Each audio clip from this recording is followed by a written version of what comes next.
And we are live. Good morning, crypto warriors, and welcome back to the Gem in the Crypto episode 252. 252. There we go. Today is Thursday, September 20th, and I'm King. And I'm Bitcoin Zay, and we're here to bridge the gap between cryptocurrency and the community Monday through Friday at 10-ish. At 10-ish today is a 10-ish day. I will take the 10-ish for that. 10-ish-ish. It's a 10-ish day today. For the free Satoshis, who won that yesterday? Oh, yeah. So, one of our longtime viewers, Sergeant Crypto, is our winner from there we yesterday. Go, Sergeant Crypto. Oh, yeah. Thank you for your comment in response to our question about the exchanges. Should they change? Should they stop the prop trading? In all honesty, it happens anyway, and that's sort of what he was alluding to. If you're a regular retail trader, you shouldn't worry that much about market manipulation. It happens every market. Right. You should just focus on good entry points and long-term holds anyway. So Thank you for that. There we go. Stick to the basics. Crypto. Oh yeah, stick to the basics, man. Don't make it too harder than it is. And in the words of my old English teacher, keep it simple, stupid. There we go. Kiss. I remember that. They was pushing all through CMS. Oh man, that's what I'm saying. Very, very simple to do. So yes, thank you for that. Sergeant Crypto sent you that those Satoshis for this one and the one we missed before. So. All right, thank you for that, Sergeant Crypto. And everybody's flooding in. Tessa, good morning. Game I Peep, New Legacy, D Troop 7695, Crypto Tie, yo, Brian Hanley, Jizzy Mac, everybody. Hello, hello. Yep. All right, let's jump into it. Speaking of how you thought about Coinbase and their proprietary trading and what some of these other exchanges are doing, it looks like Kraken joins. Well, I guess we might as well do the Coinbase one first. Coinbase issues a statement clarifying it doesn't engage in proprietary trading. It turns out, even though they decide to be the government's best friend, as we said, how the government works when they take a little bit at a time and they just snatch it up under you. Oh yeah. Coinbase didn't realize that. They thought they had a friend, and now they're saying that the government was inaccurate. Again, a major U.S. crypto wallet provider and exchange service, Coinbase, has refuted inaccurate, quote unquote, media reports that the platform engages in proprietary trading in an official statement published Thursday, September 20th. According to Coinbase, media coverage has inaccurately characterized the results of the New York Virtual Markets Integrity Report. Haven't read the full thing, so maybe they're telling the truth, who knows?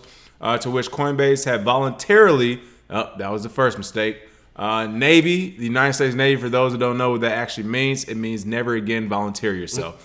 Voluntarily contributed information about its practices by participating in a virtual markets integrity initiative questionnaire.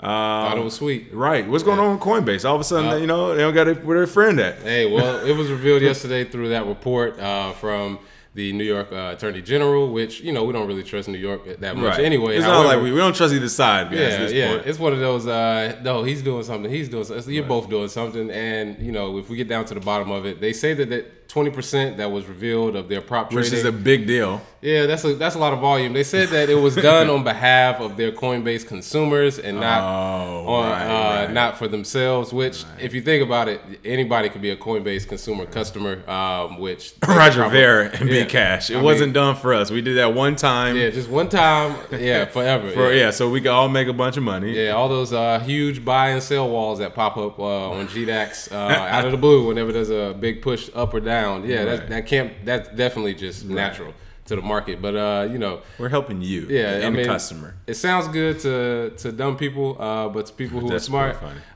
we realize that they have to put this out. They have to say we're not prop trading against our own customers, because you don't want people to start thinking to themselves, well, is my exchange actually betting against me because I can leave this exchange? So they had to put this out. They had to say something. Honestly, Coinbase is in bed with all the people that, have to get it through for the regulator side. So they have to keep their slate clean, keep it squeaky. Right. And I agree that they should do this in the name of business. But from a crypto standpoint, we all know what it is. And you don't have to tell us. You don't have to explain stuff to us, man. So Coinbase basically thought they had a friend. And then the government officials and regulators sat down and said, hey, these guys did, do the right. They're hiring the right people that we like. Everybody's getting paid. But how much do we really like them? And this is a small, come on, the crypto industry is still small, people. We haven't hit $1 trillion yet. Yeah. They probably sat around that table, thought they had a good plan, pushed it up the chain of command. It got up a few more steps, and they was like, it's less than $1 trillion market? Oh, man. Leave them out. Leave them out to dry. Yeah. And here you have it. And now Coinbase is, So I wouldn't be surprised to see a Coinbase stable coin in the next month or two. Seriously, I mean, they gotta give them. Look, they gotta be like, look, we know we screwed you guys on the whole, report. We said we were gonna put that in there. Look, go ahead and do yourself a favor and get a stable coin. You get all that back. So, hey man, this all could have been avoided if they would have had some cojones like Kraken. There we go. Just don't go through with the report. It would have been a better report to me if the New York AG said no exchanges would cooperate with us, so we don't have no information. Yeah, but you had to be the suckers. Had to do it, and then Kraken is basically they're sitting pretty good right now as far as on the good side of things because they see this report they saw was bull earlier, they see it's bull now, so. That's pretty much how it goes whenever you give in Coinbase. So. Yeah, perfect segue. Kraken joins Coinbase in rebuking malicious implications in New York Attorney General's exchange report. So what's Kraken saying about all this? Oh, yeah. Well, Kraken has basically stated that on Twitter, we must object to the highly unprofessional, malicious implication that because we did not respond to the voluntary information. This is voluntary. We might be operating illegally. We told you we don't operate in New York. We know everybody watching this show now, too. So shout out to Kraken. Get out of New York. Shout out to Coinbase, too. Shout out to New York AG. Hopefully the new one, I think they actually got a new one that's a woman. Mm-hmm. So they're like, all right, sir, we're like 100%, almost 100% sure this person didn't sexually assault anybody. Yeah. It goes both ways, people. Hey, man, woman, boy, or girl, whoever the New York AG is, Kraken has put you on notice. We don't operate in New York. We don't need you. We don't want you. And honestly, more states that think like New York, which I don't think there will be. I think New York is very, into its own thing because Wall Street's so big. They have their hands in every facet of the political game. So they will, come up with stuff like a big license right now. Yeah. Right. So what if people just stop operating in New York? I mean, when crypto's globally big enough where you don't even need Wall Street money or whatever they keep talking about. Honestly, this is going to be the response everybody gives. It's like, we don't care about operating in New York. Who cares? Wyoming is about to be booming bigger than New York right now. So that is from true, a crypto standpoint. Yeah. So honestly, it's just a waiting game, and I'm glad Kraken has shown who they really are. It's like, I don't even like Kraken's exchange, but shout out to the CEO. You have to support that. Your business. Yeah. You got to do it. And, on both sides. I understand why Coinbase has to do it, but they made their decision. Kraken made their decision. Now watch Coinbase try to come back to the actual community now. Oh, yeah. Watch them come back. We've been here all along. We need We're here for the retail users to be able to buy and sell anything. Right. Get out of here. Unless they buy it at a top, and then all of a sudden everyone's accounts across the platform gets frozen, and you all install your 20% proprietary trading, which is probably 40%, and cause a lot of people to lose money, and you ought to make a lot of money. But whatever. Yeah, get out of here. Okay, there you go. Crypto Tide said they have a point. The report is trash and biased to protect the interests of 1%ers. But that's the thing. For them to really think this is going to go down any differently. Oh, yeah. Wall Street runs New York. Period. I mean, again, they own the judges, they own the politicians, they own everything, they own the infrastructure. Right now is what either the first or second largest, one of the first or second largest industries in the world. I mean, you got Silicon Valley up there with the tech side, of course. I would throw gas, oil in there. I'm sure they're up there as well. Steel, metals, but I mean, Wall Street's up there, people. So if you really thought that they were just going to go down without swinging, this is a war. We keep saying it. I mean, the war is over, but this is what you're going to see in the middle of it. But yeah. Somebody basically thought they had a friend. Yep, that's what they thought. They thought that's the funniest part. That's the best part. Thought you had a friend, didn't you? Got him. Yeah. And this is one of those wake up calls that I think they needed. Because the crypto community has been telling them for a while. It's like, you can't straddle the fence but for so long, man. This is the year of choosing the side. Right. Speaking of New York, this is a pretty interesting one. New York University offers major in blockchain technology. Word up. There we go. They're either bucking at the powers that be, or, which I wouldn't be surprised by, the powers that be are saying, hey, look, let's go ahead and take the children, start the classes. Yeah. We'll get paid this way, and we'll have all their kids believing in our blockchain, distributed CBDC technology. Right. New York University has reportedly become the first university in the United States to offer students a major in blockchain technology. CBS New York reported September 18th. That is amazing. It'll be provided by the New York University Stern School of Business, which also was a pioneer in offering undergrad courses in cryptocurrencies and blockchain as well.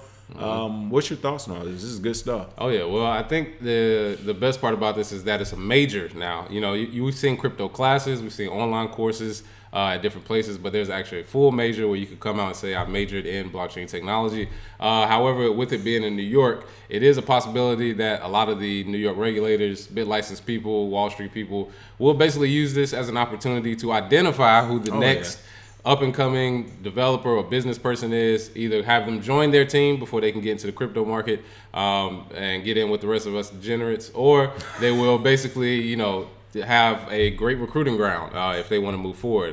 We'll see which ways it goes, because college students can be sort of fickle.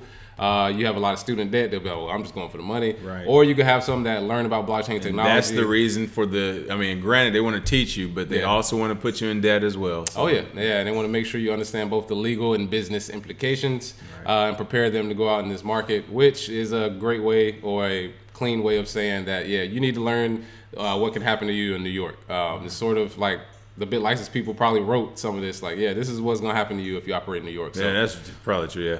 And of course, I like how they actually, in quotes, mentioned the startups in fintech will likely invent the new cool stuff. I mean, fintech is actually finally becoming this word. This, you know, it's already there. It's already an industry, but so many people have no clue what it is. And I think we're doing ourselves a disservice by literally not teaching everyone out there about fintech. So this is awesome to see. Yeah, and this was an interesting part of the story. I forgot that they did a student loan report back in March. Actually said that 21.2% of college students use loan money to fund a crypto investment, hoping that upward volatility in price will help pay their debts faster. This is a possibility, depending on when they got to the market, how they played it. They did in March. They're still all right. Yeah. Also, I would say I know my student loans. I know what I use it on, and it was way worse than crypto. Right. I mean, just dumb stuff, just food all the time, just going out to eat. All traveling. The polo shirts. I mean, every 12-pack of beer that was available. Too funny. I mean, it was dumb investment at the time. You know, you're 19 or 20 or whatever. Or 21. Yeah, maybe. You know, honestly, it's one of those things where if you're a college student, dipping your toe in with some of that student loan money is not a bad idea, because if you look at people who owe back loans, they have no hope at this point of paying it back. Bro, you are funny. I mean, even the president, the president, the ex-president, and his wife were in student loan debt up until right before he came into office. So it's like, I mean, it's almost no way out of it, really, without investment. And crypto is one of those investments. If this is a movie, the next scene would be like, and that's how I joined the military. Yeah, exactly. Not maybe how people think. Yeah, and that's what happens. All right. No, so good job, NYU. Yeah. This is a great story. Again, we've seen two now in the past few days. Bitcoin's, they said before, people look at how programs are made and how use cases are used, and they kind of finagle it for their own liking. So literally wouldn't be surprised, especially by the time we get the next bull run, that you see half the country offering classes and degrees. And then again, another 2 or 3 years will get interesting, where employers will be like, well, do you have your blockchain, your fintech degree, whatever? You're like, no. Like, what are you talking about? I learned it on the streets. Right. Like you're supposed to. Too funny. Japanese cryptocurrency exchange hacked. $59 million in losses reported. Wow. Hackers have reportedly stolen $59 million worth of cryptocurrencies from Japanese crypto exchange Zaif. Cointelegraph Japan reports September 19th. What is going on with the security breach? Oh, man. Well, Tech Bureau, which is the operator of this exchange, they confirmed the hack. It occurred September 14th, and the hackers attacked their hot wallets, stealing Bitcoin, Bitcoin Cash, and Monocoin. Basically they didn't detect the hack until 3 days later. I don't know how you don't detect it for 3 days. If I have that amount of money, I'm checking my wallet twice a day, 3 times a day, just because. But they stole about 6,000 Bitcoins. It remains to be seen how the process of how they did it, whether it was social engineering, whether it was something on their end, who knows. But the actual underlying part of the story that I think people need to understand is that as soon as this hack happened, there's a company, Fiscal Digital Asset Group, was right there to slide on in to tell them, hey, we could actually, replace the money that you lost. But I'm pretty sure this comes with a direct investment that if we give you this money, we're going to have to own some of this exchange. Right. And it just so happens that this exchange is one of the 6 exchanges that got an improvement order from FSA. Oh yeah. So what I'm thinking this is isn't sounding fishy. This may be crazy, but I feel like if you didn't sign the FSA in Japan, there are companies that are waiting to buy these exchanges, and somehow because they have the money, I think they find a way for them to get hacked, and then they're right there like, oh, we caused the problem and we'll solve it for you, and then they buy into the company, and then the company's theirs, or the exchange is theirs because they already have the infrastructure. That's just me. I mean, it's just kind of fishy that only the companies that didn't get licensed all of a sudden get hacked. Everything else has worked that way. Yeah, I think you're on to something. I mean, like I said, start on third base and act like you hit a triple, and let the rest of the industry decide. Same thing happened to CoinCheck. Unlicensed, 530 million, gone. That's a good point. Well, it was even crazier, and here's where the conspiracy rabbit hole gets deeper, is do regulators know about this? Do the government almost turn a blind eye and say, well, you guys aren't being regulated by us, so we can't control the hacks that happen in your, Exactly. And that's the real part that, where you do have not only conflict of interest, but I'm sure you're broaching on the legal word as well. Oh yeah, and then after it happens, all of a sudden now they have a super increase of applicants. I think they had about 15 or 20 last time we heard. Now they have over 160 applicants looking to launch crypto exchanges. So it's basically like they're saying, hey, you don't license with us. They just so happen to keep getting hacked. You might want to get that license. So Japan is probably the biggest place outside of the U.S. That trades. So this is one of the things that that I look forward to seeing how it plays out, because if another exchange gets hacked that's unlicensed, that'll probably be all the proof you need. I mean, Shinobi One said they had it in the hot wallet. That's the first problem, of course. Yeah, got to put it in cold storage, people. Let's see.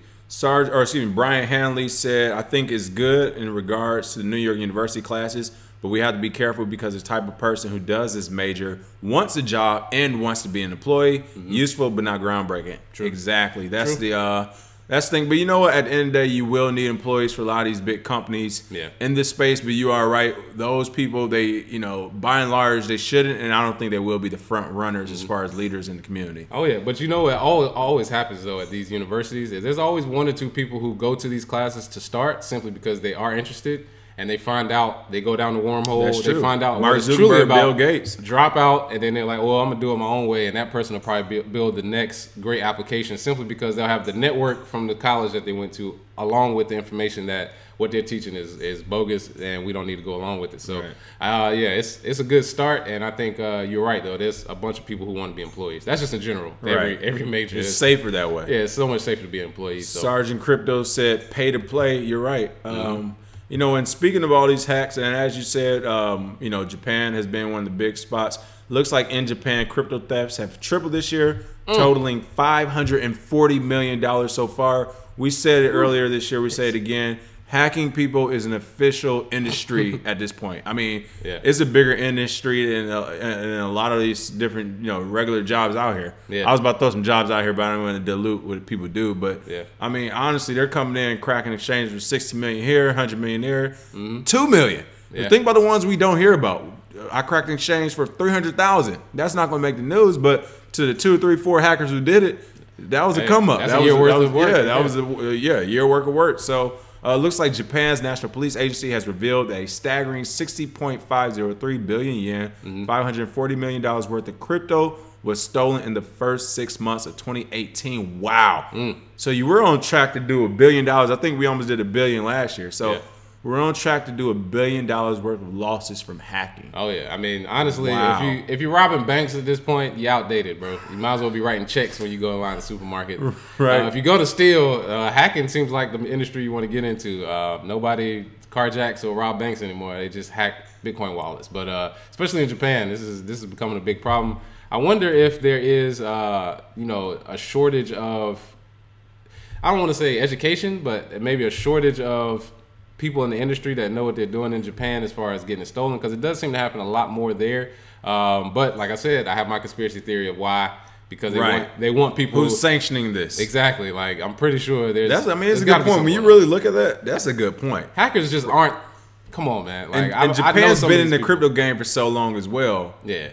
Come on, they know how to protect their crypto. I know some white hat hackers, and honestly, as they've said over time, it's like a lot of the hacking community knows each other, not by facing, but they know sort of signatures and all signatures that. And how it's they like get any down. Other industry. If you're good enough to do X, Y, and Z, there's only so many people. We know who you are. Like, We just can't prove who you are legally, Right. but as we said, we pretty much know where it's coming from, and I have a sneaking suspicion that this is coming from the same group or groups of people in Japan, but can't prove it, so you just got to go with it. So protect your neck if you're in Japan. And let's not get crazy too. If you're hacking people $60 million, $50 million, $40 million, and you're not being found out, I find that very hard to believe. Yeah. If you have $60 million to get hacked, you have the resources to find this person. Or if not, I won't say that for certain because there are a lot of new, we met people, Bitcoins, they meet, a few guys walking the street all the time talking about starting exchanges that, might have the capital, but not the know-how, and they might start one. So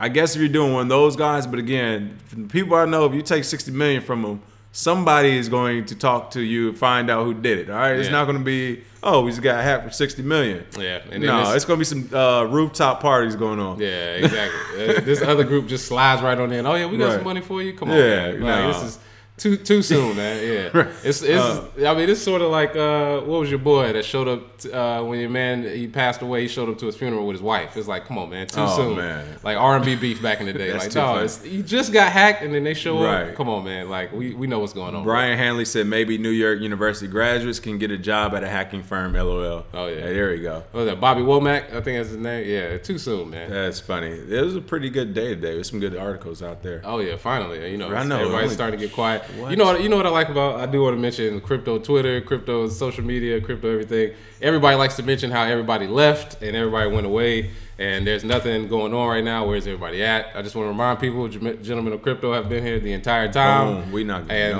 Warriors, thank you for holding on. Yeah, Warriors, you guys have supported us in an amazing way. We appreciate that. Oh yeah. In light of even news stories or journalists are going away. Who would have thought?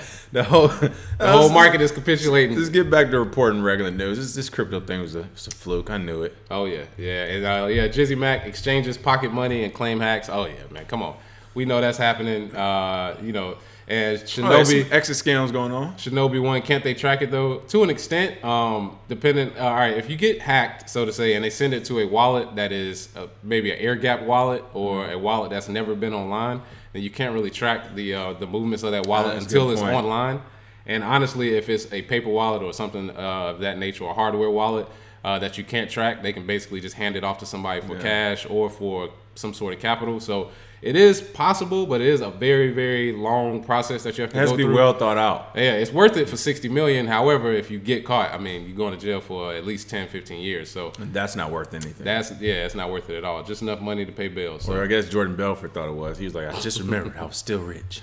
All right, for the Free Satoshis today, what are we doing? Oh, yeah. So for the Free Satoshis, let's keep the theme for this week going. We did National Burger Day. Today is actually National Pepperoni Pizza Day. Is it really? For those of you who don't eat pork, you may not want pepperoni. However, what is your favorite pizza? Let us know what is your favorite. You should not ask. Your favorite, some nasty comments. Your favorite brand and your favorite actual condiments that you put on there. If you put pineapple, you are automatically disqualified. What? I'm pineapple sorry. is good.